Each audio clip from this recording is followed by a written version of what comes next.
सवाल नंबर 6 है उस्ताद मोहतरम, जो लोग कुंडे बनाते हैं और उस पर कुछ कुछ पढ़ते हैं तो क्या ये सही है और ये क्यों बनाए जाते हैं, बराह करम रहनुमाई फरमा दीजिए। भाई देखिए, ये कुंडा जो है, जो 22 रजब को ये कूदने की रस्म है, ये बिदात है और खुराफात है। ये असल क्या है, ये शियों ने बड़ी चालाकी से और बड़ी यारी से, चाबुकदस्ती से ये हमारे अंदर इसको राइज कर दिया है। 22 रजब जो है ये हज़रत अमीर मुआविया रज़ी अल्लाह ताला अन्हु की वफ़ात का दिन है। हकीकी बात यही है कि उनके वफ़ात का दिन है। तो उनकी जिस दिन वफ़ात हुई है, शियों ने जश्न मनाया, खुशी मनाई। तो शियों ने जिस वक्त उनके वफ़ात हुई है, ज़ाहिर है हुकूमत जो है सुन्नियों के हाथ में थी, तो इसलिए उन्होंने घरों के अंदर पूरियाँ पकाई और हलवे पकाए और अपना जश्न मनाया, और घर के कमरे के अंदर पकाकर अरे जश्न मनाया है। क्योंकि अगर बाहर करते और इस तरह से खुशी और जश्न मनाते तो पिटाई होती, कोड़े लगते। तो इसलिए उन्होंने इसको किया और नाम ये दिया है इसको कि ये जाफ़र सादिक की हम नज़र और न्याज करते हैं। और उनकी न्याज जो नहीं करेगा सब फ़क्र फाक़े का शिकार हो जाएगा और उस पर ये मुसीबत आ जाएगी और ये आ जाएगी।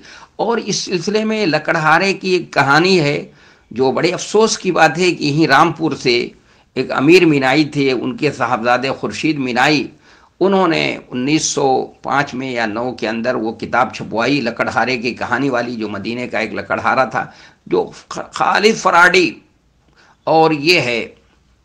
और उस कहानी में ये बात, बहुत तवील कहानी है, मैं पूरी कहानी तो आपको क्या सुना सकता हूँ। कल क्लास में बच्चियों ने पूछ लिया था तो मैंने कहानी सुना दी थी उन बच्चियों को।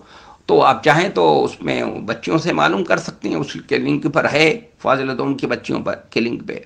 तो उन्होंने उस किताब को शाये करके यहाँ पर भी पटवाया और फिर लखनऊ भिजवाया, शिया थे वहाँ पर भी। तो उन्होंने बहुत ही होशियारी से और अय्यारी से जो है ये कि हम ये जाफ़र सादिक की नज़र न्याज करते हैं, उनके पैदाइश का दिन है। जबकि जाफ़र सादिक के पैदाइश का दिन जो है 22 रजब नहीं है, उनकी पैदाइश तो रबीउल अव्वल की है और वफ़ात शव्वाल की है। बिल्कुल मुहक्कक बात यही है। 83 में पैदा हुए हैं वो, उसके बाद उनका इंतकाल हुआ है। तो 57 साल की तकरीबन इनका उम्र पाई है उन्होंने। तो वो उनकी वफ़ात और न पैदाइश 22 रजब को है नहीं, ये है रजब। उनके कैलेंडरों में बाकायदा लिखा हुआ है कि 22 रजब जो है अमीर मुआविया रज़ियल्लाहु अन्हु की के वफ़ात का दिन है। तो उसकी खुशी में ये करते हैं और उसको नाम दे दिया उन्होंने कि जाफ़र सादिक की नज़र और न्याज करते हैं। तो भाई नज़र और न्याज अगर जाफ़र सादिक की भी करते हैं तो वो भी कि सही नहीं है। नज़र और न्याज तो इबादत है, इबादत तो ख़ास है किसके लिए, अल्लाह के लिए। इसलिए अल्लाह के लिए इबादत की जाती है। ये बिल्कुल गलत है ये कूड़ा वगैरह करना। और उस लकड़हारे की कहानी में बस्ती में ये बताते हैं कि वो जाफ़र सादिक वज़ीर के घर आए थे मदीने में, कहाँ से मालूम नहीं उस वक्त वज़ीर, जबकि खिलाफत तो वहाँ नहीं थी उस वक्त। जो वो तो उस वक्त तो दमिश्क में खिलाफत थी या बगदाद के अंदर। तो वज़ीर वहाँ से कहाँ, वो वज़ीर के घर आए और उन्होंने अपने चलते चलते अपने मुरीदों से पूछा कि भाई कौन सा दिन है। तो उन्होंने बताया कि 22 रजब है। तो उन्होंने कहा कि देखो सुनो, आज के दिन जो भी कोई मुसीबत ज़दा होगा, परेशान हाल होगा, वो मेरे नाम पर नज़र और न्याज करेगा तो उसकी सारी परेशानी दूर होगी, फ़क्र फाक़े से होगा, मफलूकुल हाल होगा, तो वो अल्लाह तबारक व तआला उसको माल व दौलत से नवाज देगा। और जो नहीं करेगा तो वो जो है और जो इसका मजाक उड़ाएगा उसके ऊपर आफत व मुसीबतें आएंगी, मुसीबत का पहाड़ टूटेगा। और जो मैं बता रहा हूँ अगर ऐसा ना हो तो मेरा दामन कल क़यामत के दिन पकड़ ले। बताइए जाफ़र सादिक ये बात कह सकते हैं? खालिद फराड है। ये शियों ने गढ़ करके उस पूरी कहानी ही मन गढ़त है, लकड़हारे की कहानी, पूरी कहानी। और उस कहानी के अंदर जो हज़रत जाफ़र सादिक का ये कौल है, ये कौल भी वो नहीं कह सकते।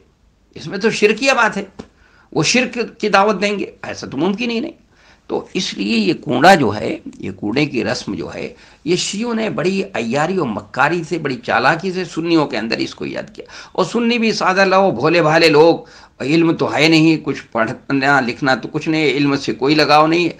उन्होंने जो चीज़ उधर से आई और उसको इख्तियार कर लिया। और चूँकि बरेलवी भी जो हैं क्या हैं, वो भी अफसोस की बात कहना पड़ता है कि वो भी शिया के छोटे भाई हैं। वो भी अहमद रज़ा ख़ान, जिनका पूरा ख़ानदान जो क्या था, शिया था, उन्होंने शीइयत को दूसरा रंग दे दिया है, वो बरेलवियत का रंग दे दिया है। इसलिए भाई इस तरह की चीज़ें नहीं करना चाहिए। उस पर कुछ भी पढ़ते हों, कोई भी कुरान पढ़े या कुछ भी करे, तो कुरान पढ़ करके अगर किसी के नाम नज़र व नियाज किया जाए, कुरान पढ़ के बिस्मिल्लाह पढ़ करके बकरा अगर ख्वाजा साहब के नाम पर दबा किया जाए या अब्दुल कादिर, शेख अब्दुल कादिर जिलानी के पर दबा किया जाए, तो ऐसा करना क्या होगा? वो बकरा खाना हलाल थोड़ी होगा, अदो भी हाल नुसब होगा, जो माहिल गैरिल्लाह, अल्लाह के अलावा का नाम लेकर के गोया दबा कर दिया गया, अल्लाह के अलावा के लिए किसी के मठ के ऊपर दबा कर दिया गया, तो वो उसका हुक्म जो है वही उसका हुक्म होगा। तो इस तरह की जो चीज़ें अगर कोई रेकूड़ा करता है और नज़र न्याज करके उस पर कुरान की आयत ही पढ़ता हो और आपको खिलाता हो, तो हरगिज़ न खाएं। और आप इस तरह की मजलिसों में आपको शरीक नहीं होना चाहिए। मैं समझता हूँ कि बात समझ में आ गई होगी। वमा तौफीक़ी इल्ला बिल्लाह, वस्सलाम।